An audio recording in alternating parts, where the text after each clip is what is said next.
Welcome to our series on St. Matthew's Gospel. We are dealing with Matthew chapter 27, and we're looking at the amazing events that happened immediately after the death of Jesus, in which God the Father vindicated his Son and gave messages to Israel that would be very intelligible, not only to the Sanhedrin, but also to the people as well. In our last episode, I finished by telling you the incredible miracle that the group of Roman soldiers who had witnessed everything, that they came to the conclusion that everybody else should have come to. And that is, just by the witness of my eyes and my ears, I know that this person is the Son of God. I don't need any other evidence. Now, Matthew is saying, the men who are saying this, and he said with one voice, which is amazing, the men who are saying this have no scriptures, no prophets. They have no covenant. They are described very well by St. Paul in Ephesians chapter 2.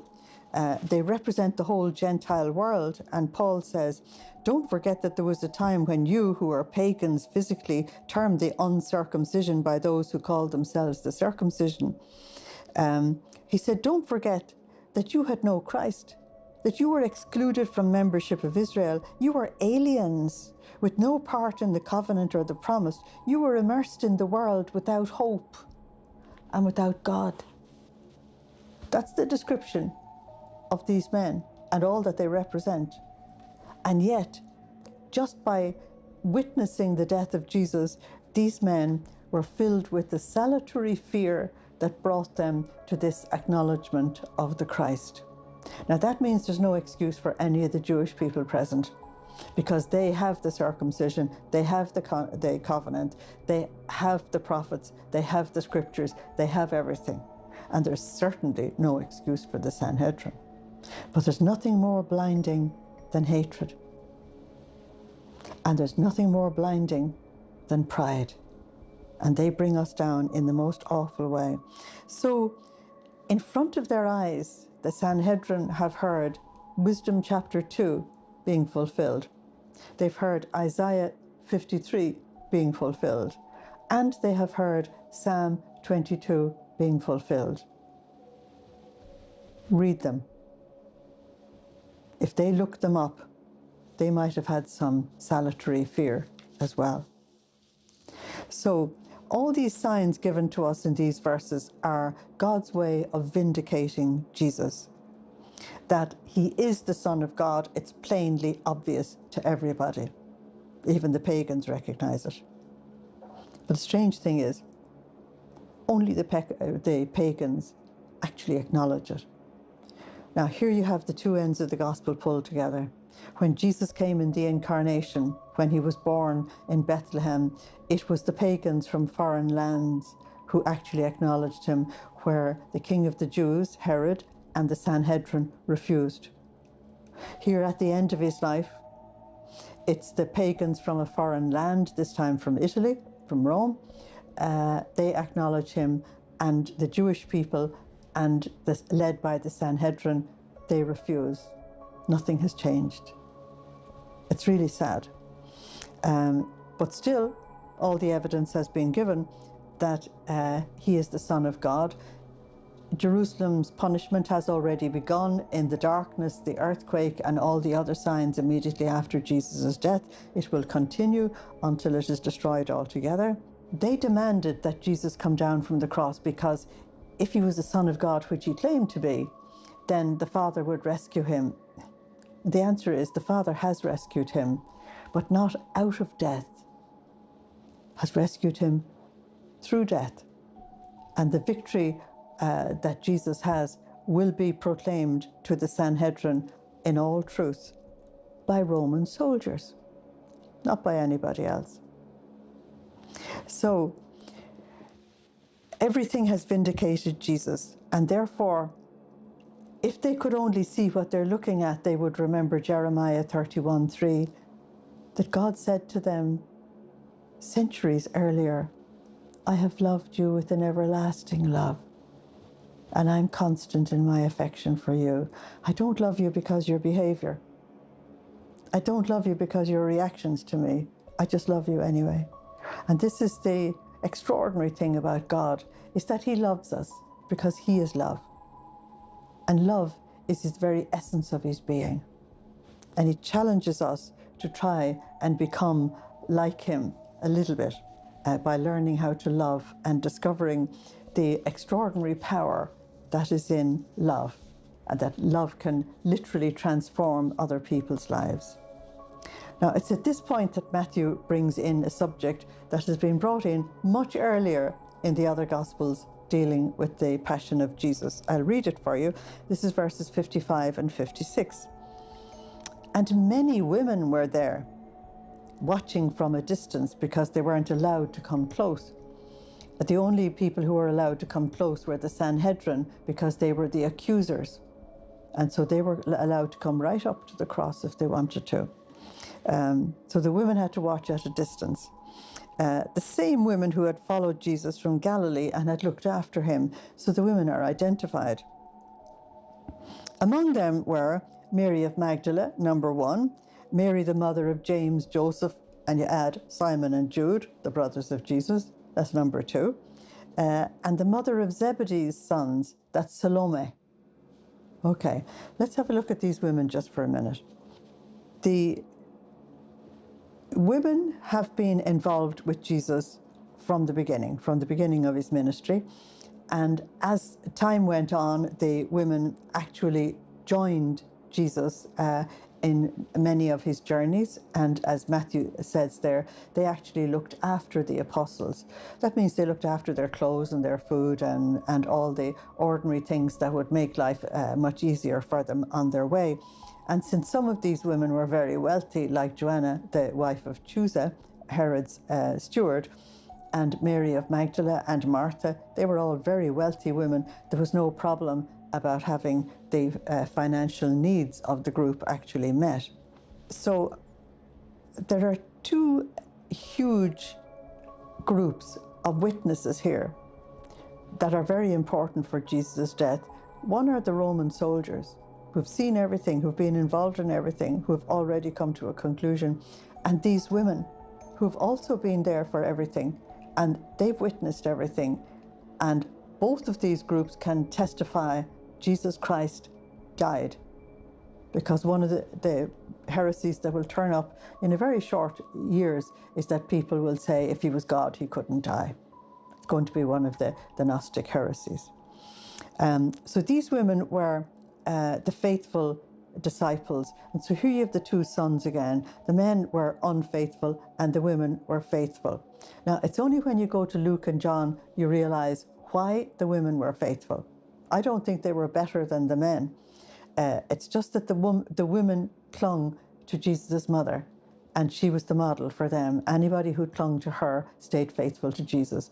There was one of the apostles clung to her, that was John, and he also stayed faithful to Jesus as well.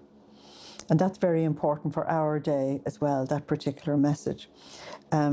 So these women have heard Jesus' teaching. They committed themselves to him. And they were taught by Jesus' mother to be semper fidelis. That is always faithful, always faithful. It doesn't matter what your eyes see, your ears hear, or anything else. Always be faithful to the Lord. And in the list of the women, now we have a list of the men, and Peter was always first. James and John always second. And Judas Iscariot always last. Now when you get the list of the women, Mary of Magdala is always first. And Mary, the wife of Clopas, who may be Mary of Alphaeus, there's a bit of difficulty distinguishing that, she's always second. And John tells you that she actually stood at the cross with John and with Mary of Magdala. So Mary is always first. She was the most heroic of the converts of Jesus. And she also was a born leader. And Jesus allowed her to lead. And the women allowed her to lead as well. And so Mary of Clopas, or Alphaeus, whichever it is, is the mother of James and Joseph and Simon and Jude, very, very close to Jesus and Mary, long before the public ministry, because they lived very close to them in Nazareth, and their children grew up together. Jesus grew up with these young boys as if they were family, okay? And then the other family that was very close to them in Nazareth was the family of Zebedee, and the wife's name was Salome, and the two sons were James and John. So these women were outstanding witnesses to Jesus, not only in their own lives, but in the lives of their children, because their children committed themselves completely to Jesus and to his cause. And the women remained faithful to the very end. We're not told mercifully what they said to their sons on Holy Saturday. Like, where were you? We were all here. So mercifully, I suppose, Matthew doesn't go into that kind of detail.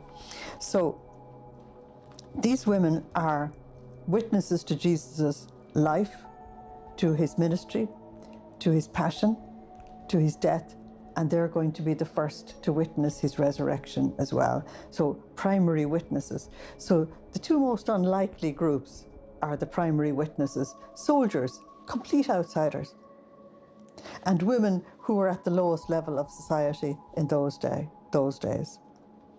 So let's come to the burial of Jesus. But before we do, let's just remind ourselves of something that we met in chapter 11 and verse 25, that Jesus said, "Father, I thank you that you have revealed yourself to the little ones, to the lowly, the poor and the lowly, and not to the learned and the clever." So here you have the women and the soldiers. They're all the poor and the lowly, and the revelation of who Jesus is given to them. But the Sanhedrin, they don't get anything because they've set their minds against him.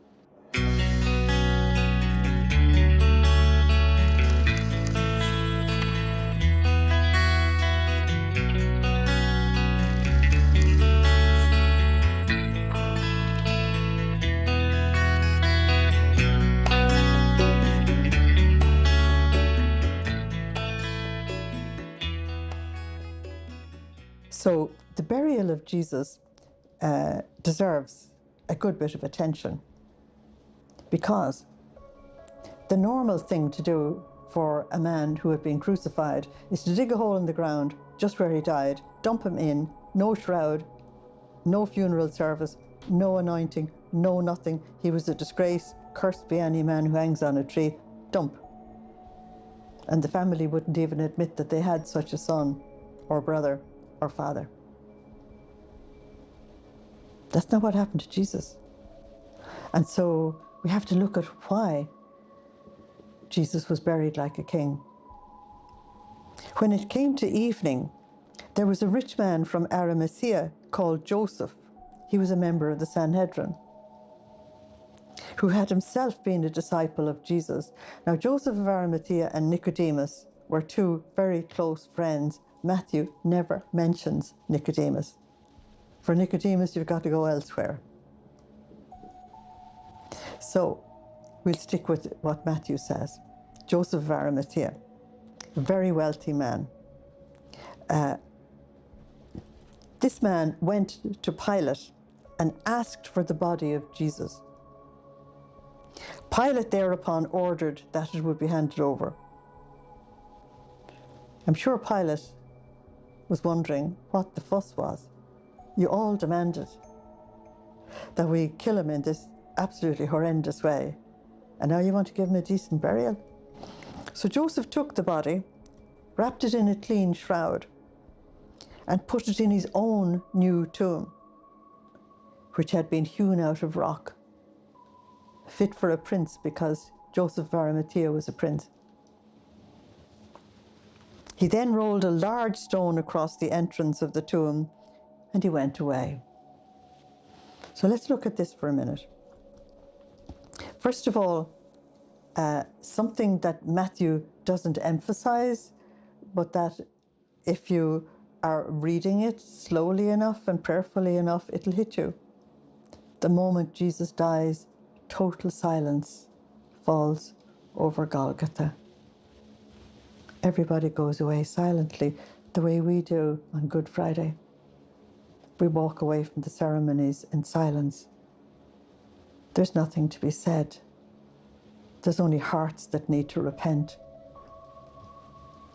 And so all the people went away, including the Sanhedrin, all went away in silence. There was enough to think about. The only people who remain are Jesus' friends, and they have the unenviable task of removing the nails and the crown of thorns and taking him down and preparing him for burial. Now, it's at this particular moment that a member of the Sanhedrin shows up the Sanhedrin completely by coming out of the shadows and saying, "This man must be given the burial of a king. He's the King of the Jews." Even if you don't believe he's the Son of God, even if you don't believe he's the Messiah, he's the Davidic king. He gets the burial of a king, and he absolutely insists on the burial of a king. So when he goes to Pilate, Pilate would be completely shocked that after all he's experienced, that they want to give him the burial of a king. Joseph of Arimathea only has to say he was the rightful heir to the throne of David. He must be given the burial of a king. And so Pilate gives permission. Pilate doesn't seem to be able to get rid of this Jesus of Nazareth. He keeps on coming back, and more demands are made of him. The Sanhedrin can't get rid of him either, because each time that they try to get rid of Jesus of Nazareth, there's another problem about Jesus of Nazareth coming up and coming up and coming up. The Sanhedrin were never off the hook, because the evidence kept on coming back to them. And when they thought they had dealt with everything, then all of a sudden you get these totally transformed apostles turning up and preaching in Jerusalem. And instead of one, they have 12. And instead of 12, they have 3,000. And then they have 5,000, and they decide, listen, we've got to squash this thing for good. And Gamaliel said, you might find yourselves fighting against God. Stop. So I won't go on. Jesus' friends remain at the cross, and they have to do this awful work. They all know Isaiah 53 verse 9. They gave him a grave with the wicked, so he had to die with the wicked on either side of him, but he was buried with the rich. That's Joseph of Arimathea. And so Joseph of Arimathea risked nothing going to Pilate, because Pilate wouldn't see any issues, but he was giving himself huge trouble with the Sanhedrin. We're not told the details. I would find it very difficult to believe that the Sanhedrin kept him as a member after this. So it was a very unusual thing to do. But what the scriptures tell us is that after the death of Jesus, people came out of the most amazing situations and became believers and followers of Jesus. Now, again, I'm always trying to show you how Matthew ties up ends. At the beginning of the Passion of Jesus, a woman believer anointed Jesus for burial, and here at the end, a man believer actually wraps him in his shroud and buries him. So you see, all the believers are put together as equal. And it's just done so quietly that you hardly notice that what they're actually doing. The other thing you won't notice unless somebody tells you, or unless you study Greek, is that Matthew never refers to Jesus as a corpse. Corpse is patoma. He doesn't say that. He refers to the body of Jesus as soma, a living body. It's a very interesting thing. And it's only when you go back to the original text that you'll get details like that, that they don't ever remember Jesus as dead. They only remember him as the living one. Jesus, the living one. Okay. The next detail that Matthew gives you is that a large stone was put in front of the tomb. Well, a large stone is only put in front of a large tomb. And so the tomb that Joseph of Arimathea had built for himself was fit for a king. And so Jesus is given the burial of a king. You're also told that nobody had ever been placed in it before, so it had never been contaminated with any rottenness. That's very important. Very important. Psalm 16 says, Lord, you wouldn't allow your Holy One to rot in the tomb, but you also wouldn't allow him to touch any rottenness. Okay, when you go back to Jesus entering Jerusalem as the Messiah, you were told specifically that the colt had never been ridden before, that this was something that Jesus was doing, this was his action, and so this was completely new. So the purity of the tomb is terribly important for the purity of the one who goes into it. That's actually very important. And then you're told something very simple in verse 61. Now Mary of Magdala and the other Mary, that's the wife of Clopas or Alphaeus, whichever the husband's name is, both of them are sitting there watching. And so these are two of the primary witnesses to everything, these two women, because they're there and they don't want to leave Jesus. They don't want to leave the tomb. If that's where he is, they don't want to leave that place. Okay. And so the two women sitting there represent one of the responses that the church has tried to give ever since, and that is that over the period of the Paschal days, the Thursday and the Friday and the Saturday, we have a vigil each day. That we actually keep vigil after the agony in the garden, we keep vigil after the death of Jesus, and we keep vigil before the resurrection. And that vigil, watching and praying for the Master's return, is an essential part of the gospel. I just wish people would be told it today, that they would be reminded as to the value of what they're doing, so that they could enter in and make it something very valuable for their own lives and for the life of the church today. So the next thing that Matthew begins to emphasize is the guard at the tomb. Now, we've already met Roman soldiers at the cross of Jesus, but Matthew has two different names for the group of soldiers at the cross of Jesus and the group of soldiers at the tomb. And he indicates that the group of soldiers at the tomb are not friends, they're enemies. So he simply calls them custodia.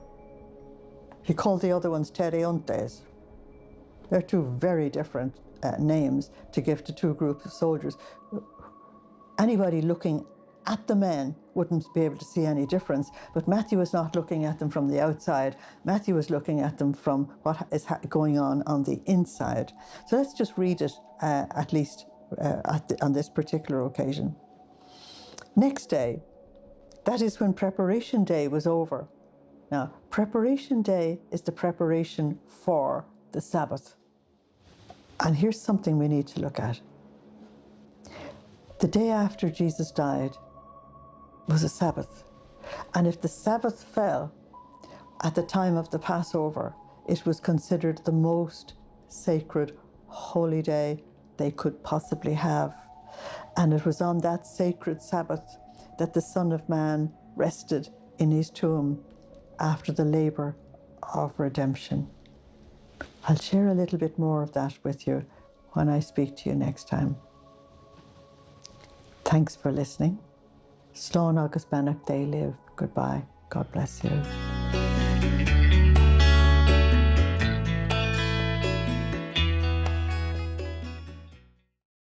At the end of Mass, we are told to go out and bring the gospel into our lives and witness to the gospel by everything that we say and do.